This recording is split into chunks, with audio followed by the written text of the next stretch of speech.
अमेठी रायबरेली के उम्मीदवारों को लेकर कांग्रेस की तरफ से अभी तक आधिकारिक तौर पर तो कुछ नहीं बताया गया है, लेकिन अब ये खबर आ चुकी है कि प्रियंका गांधी वाड्रा रायबरेली से चुनाव नहीं लड़ने जा रही है।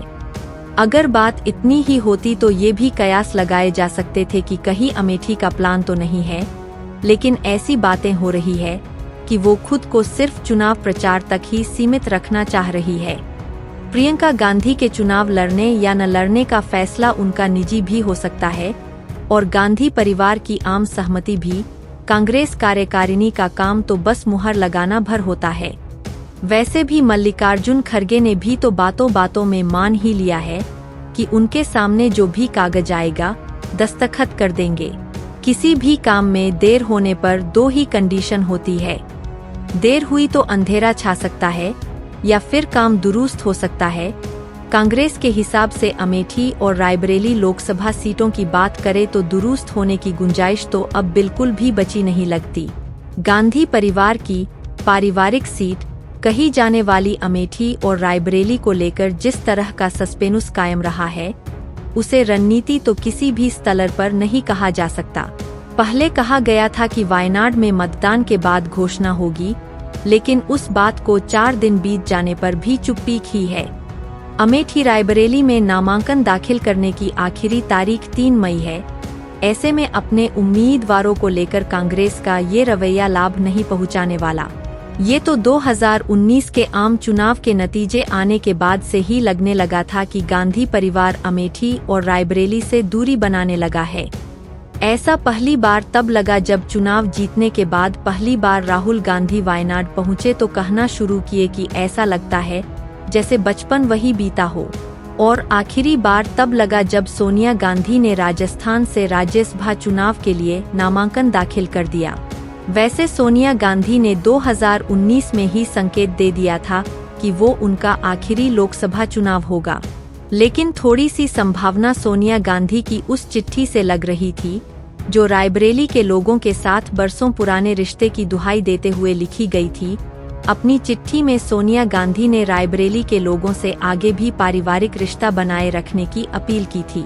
रायबरेली और अमेठी से गांधी परिवार के जुड़ाव की संभावना सीनियर कांग्रेस नेता ए.के. एंटनी के बयान में भी देखी गई। ए.के. एंटनी ने एक बात जोर देकर कही थी, यूपी से गांधी परिवार का कोई सदस्य चुनाव जरूर लड़ेगा। देखा जाए तो ए.के. एंटनी की बात अभी तक गलत नहीं साबित हुई है। हालांकि वायनाड चुनाव के दौरान बीजेपी और कम्युनिस्ट पार्टी के उम्मीदवारों ने यही मुद्दा बनाया था कि राहुल गांधी वोटिंग के बाद अमेठी चले जाएंगे, जबकि अमेठी में बीजेपी लगातार यह प्रचार कर रही है कि अब तो राहुल ने यहां से परमानेंट पलायन कर लिया है।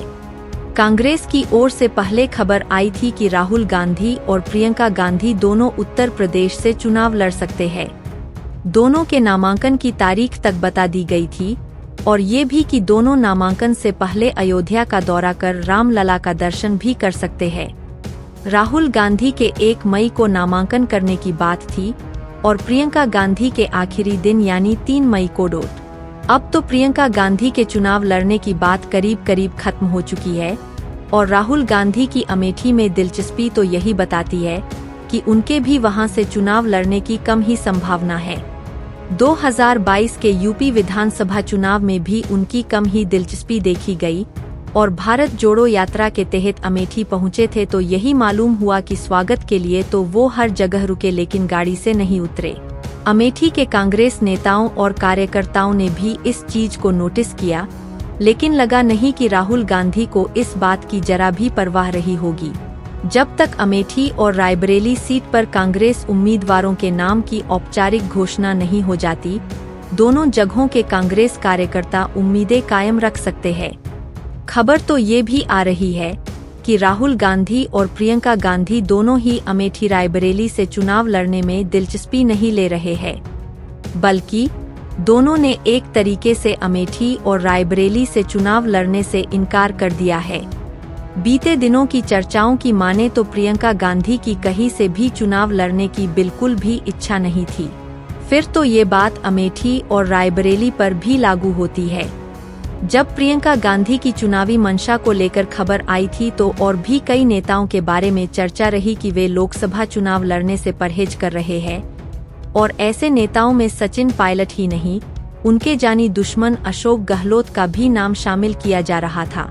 सुनने में आया था कि कांग्रेस नेतृत्व चाहता है कि बड़े नेता पूरे दमखम के साथ चुनाव मैदान में उतरें, लेकिन कोई सुनने को तैयार हो तब तो अशोक गहलोत की तरह कमलनाथ का भी मिलता जुलता ही रवैया बताया गया था, और यही वजह रही कि कांग्रेस ने केसी वेणुगोपाल और भूपेश बघेल जैसे कांग्रेस नेताओं के नाम उम्मीदवारों की सूची में शामिल किया।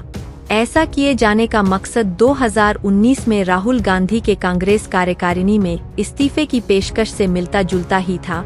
राहुल गांधी तब चाहते थे कि बाकी कांग्रेस नेता भी आम चुनाव में हार की जिम्मेदारी लेते हुए इस्तीफा दें।